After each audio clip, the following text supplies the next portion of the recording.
it's the audience that sets the bar. It really has little to do with us. I mean, we just have to tell an authentic story. And to be completely frank with you, I don't think, I like Killing Floor. I remember the experience that I had reading it and feeling like I totally get now why this is such a worldwide hit. And people like Reacher so much, but I don't think Killing Floor is the best book in the series.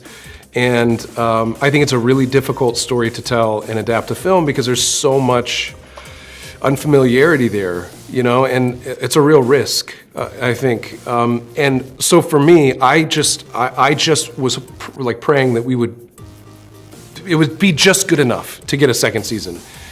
And it was more than that. I mean, it was so well received, but it's still in my mind, there's Killing Floor, and then there's all these other adventures that we get to have, and each one gets better than the next, than the previous. So I think that's kind of where we are. Season 2, I feel like coming into it, it was like, oh yes, like now we're into the world where there's like 4 Reachers running around. They're equally as well trained. They're his old comrade. His adopted family, the 1/10 that he put together, he gets to reunite with. This is totally new territory from where we've been, and I think it starts to get much more exciting.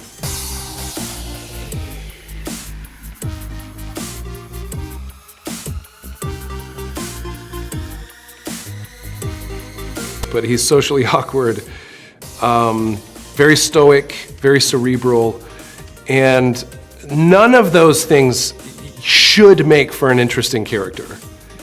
It's a terrifying thing to be completely still and in your head, and to trust that, like, like as I play Reacher, I swear to God, there's not one scene where I feel like that was the most interesting scene of all TV cinema. Like, people are gonna be blown away by this.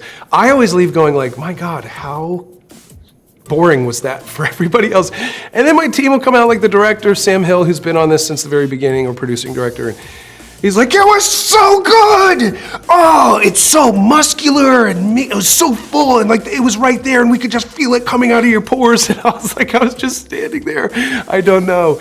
I have no insight as to like how interesting this is, but that is sort of like the terrifying space that we occupy, and hopefully it just keeps working. I don't know.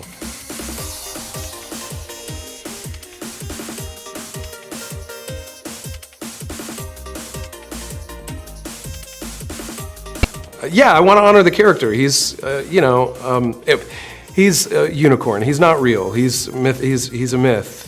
You know, in the books, he eats ice cream, and talks about how a calorie, the body doesn't recognize the difference between a calorie of fat from ice cream or a calorie from a salad. A calorie is a calorie, so just get it in. He drinks beer and, gallons of water, and it doesn't work out. I think there's a book where he gets out of bed and stretches and jokes about the fact that was his workout for the day. And yet he's like got this mesomorph physique and ripped abs and, bulletproof chest. He's so thick and muscular.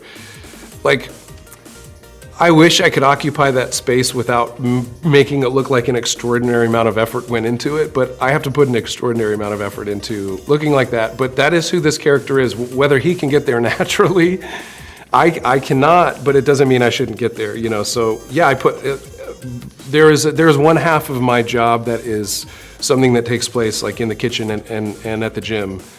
And then there's the other half of the work, which people are, would think of as the work, the role of acting, But yeah, I put a lot of work into that.